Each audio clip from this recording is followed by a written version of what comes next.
Brandon Sanderson has as many fans of his work as he does critics and detractors. While some of us will praise his characters and world building in any given Cosmere work, others may pan it or consider it mediocre at best. But there is usually one thing that most of us can agree on. There is usually one thing that Brandon Sanderson brings to the Cosmere that even his critics will usually agree is well done. That one thing is the magic systems. Sanderson manages to craft incredibly well-structured magic systems in the Cosmere, and his reputation for magic systems are lauded even in general fantasy circles and not just the fandom. And when I realized this, I instantly asked myself why I had not made a video listing my favorite magic systems yet. Today I aim to remedy this oversight with a video on my top 10 magic systems in the Cosmere. Now, I want to make it clear that this list will be structured purely based on my favorites and which systems I prefer over others. This isn't necessarily based on the strength or utility of a specific system. It's mostly just what I enjoy on a personal level. If you want to see a video on the strongest or most useful magic systems, let me know in the comments. For now though, I'll go with my favorite systems purely based on what I enjoy. Anyway, let's get to the list, starting with number 10. Fabrials. So, you may want to point out that Fabrials aren't technically a magic system, but rather mechanisms that utilize a magical energy to function. But I would argue that that still constitutes a magic system. The Fabrials each have their own unique rules for working, their own limitations, and their conditions for completely failing. They can either allow instant communication, healing wounds, transporting goods and people, heating rooms, pumping water, etc. To me, this constitutes a magic system without a doubt. And I like Fabrials in that they are Brandon's way of introducing Magitech into the Cosmere. I've always been a fan of Magitech, or the merger of magic and conventional technology. Having Sanderson introduce this into the Cosmere makes me very happy, and I love how well he's explaining the mechanics behind how it works. What a lot of people forget is that the Cosmere will have a space stage, and that Fabrials will eventually play a much larger role than they currently do. And considering how central they are right now to a lot of what's happening, it's very important for us to keep a keen eye on its development as time continues. Dakor. The Dakor is not very well known, but it is extremely cool in my opinion. We only see this magic system in Elantris, and we don't even know its real name. We call it the Dakor because it's from the Dakor monasteries in Fjordell, but the actual magic itself could have a completely different name. All we know about it is that it works off the same principle of runes as the Aeon Door, but the difference is that these runes are etched into the bones of a Derethi priest. The effects are varied depending on the specific runes. Some will make the priest stronger, others will make them faster, etc. What seems to be universal is that it makes their bones near indestructible, and that when the runes are activated, the body undergoes physical changes as the bones reshape and form into the appropriate shapes. It seems to be a very bloody and dangerous magic system, but I can still really enjoy it. I know that it limits the user in that the only change that occurs is to the practitioner's own body, but those are some of the systems I enjoy the most. I really like when a magic system gives the sorcerer a way to enhance themselves, but they still have to overcome their own struggles. The Dakor does this very well and solidly earns the number 9 slot. Blood Sealing. Blood Sealing is a magic we know even less about than the Dakor, but it has a lot more potential. Blood Sealing is a cousin of the Forgery magic system practiced by the Maipon people. To make it work, one needs a specific stamp to create a seal of blood to create desired effects. We see a blood sealer use a stamp to trap someone in a room or to create a skeletal construct out of bones. This always intrigued me. Not only can you create skeletals to do your bidding like some kind of evil necromancer, but you can also create effects in a general area. Just those two ideas alone can be combined in interesting ways. Now consider that we barely got to scratch the surface of the system, and the possibilities really seems endless. The only time we ever see blood sealing done is in the Emperor's Soul. It takes place on Cell, the world of Elantris, so there's still a large chance we'll get to see more of this magic in the future installments. But for now, the wide range of possibilities and the deep mystery are enough to keep me interested in this magic system. Forgery. It seems we're still on the planet of Cell, since the next magic system I want to talk about is Forgery. This is the primary magic system we see explored in the Emperor's Soul. Similar to blood sealing, Forgery requires a stamp in a specific shape.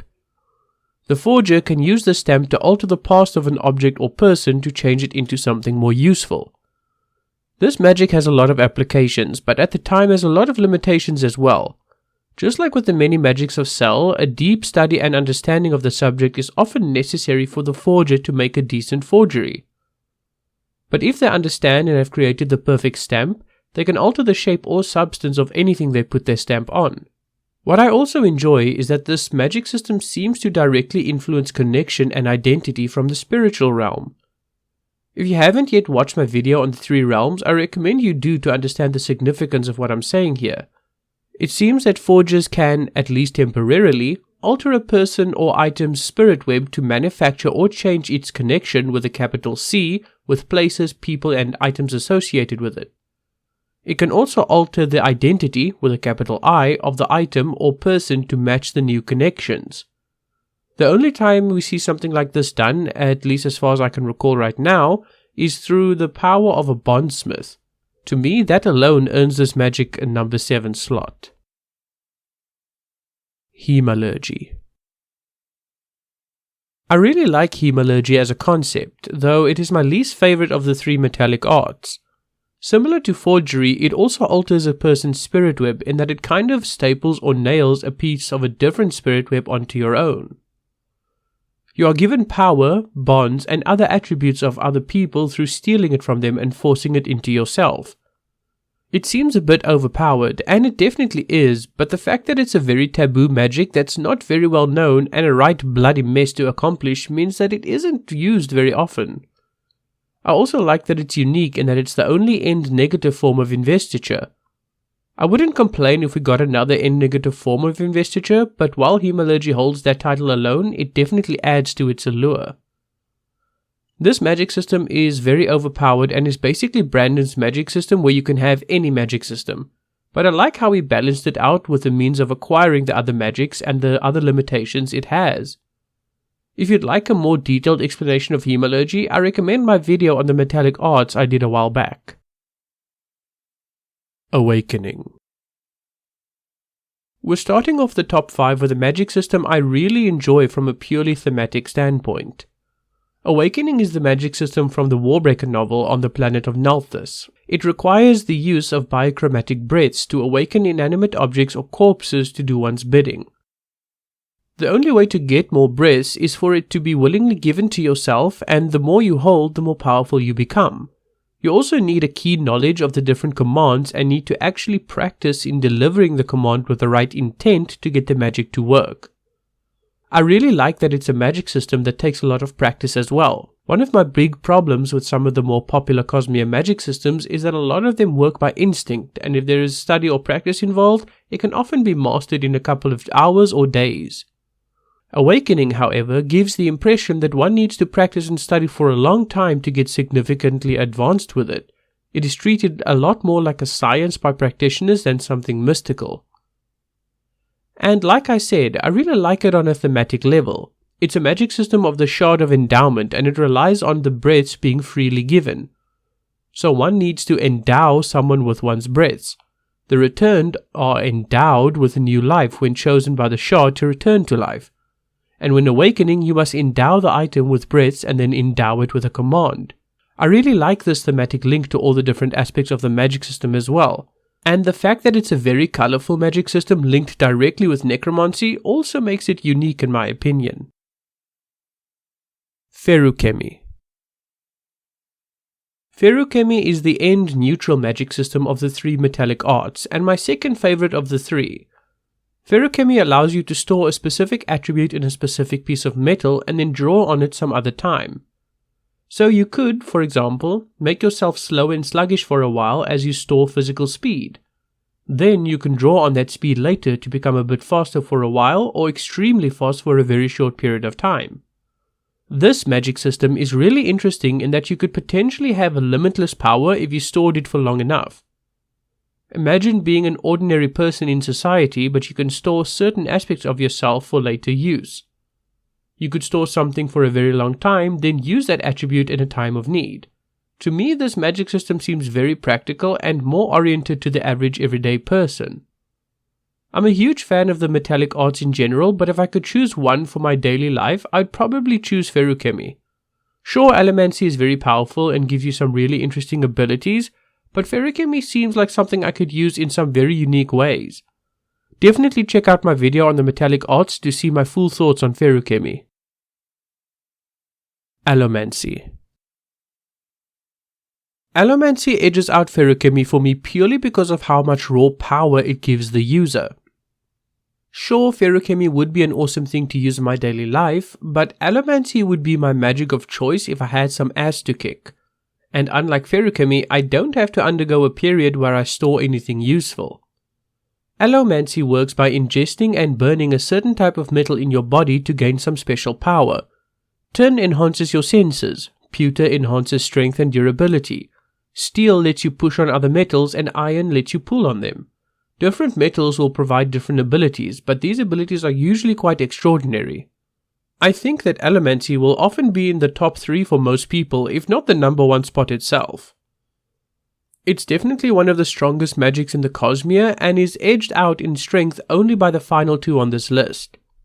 I've already said you should check out my video dedicated to the metallic arts, so I won't belabor the point, but I'm on the fence about making a follow-up video to that one. Let me know if you'd like to see it in the comments below. Surge Binding. Surge Binding is absolutely my second favorite magic system on this list, and until recently it was at the very top of the list. We only really see it in the Stormlight Archive novels, though I have a feeling it will become one of the major magics we see in the Cosmere as a whole once we reach the space stage.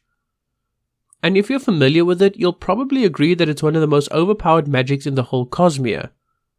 Through using Stormlight and the bond of a radiant spren, one can master 2 specific forces of the natural world. So if you're a radiant bonded to a cryptic spren, you have access to the surges of illumination and transformation. You can manipulate light and sound as well as turn one material into another. And there are 10 different types of spren that you can bond to do these radiant abilities. And that's not even counting the fact that Stormlight will almost instantly heal nearly any wound and will give you all the energy you need to accomplish the task at hand. You can definitely see how overpowered it can become. And since I did the same with the metallic arts, I'll do it here. I've done a video on the different orders of the Knights Radiant, their heralds, and the powers a while back. If you'd like to give it a watch and want more information on Surge Binding, I highly recommend you check it out. Now, I know I said that Surge Binding is pretty overpowered, and I stand by that statement, but it's not the most powerful magic out there. That title is reserved for a magic system I had barely given much thought until recently. Aeon Door.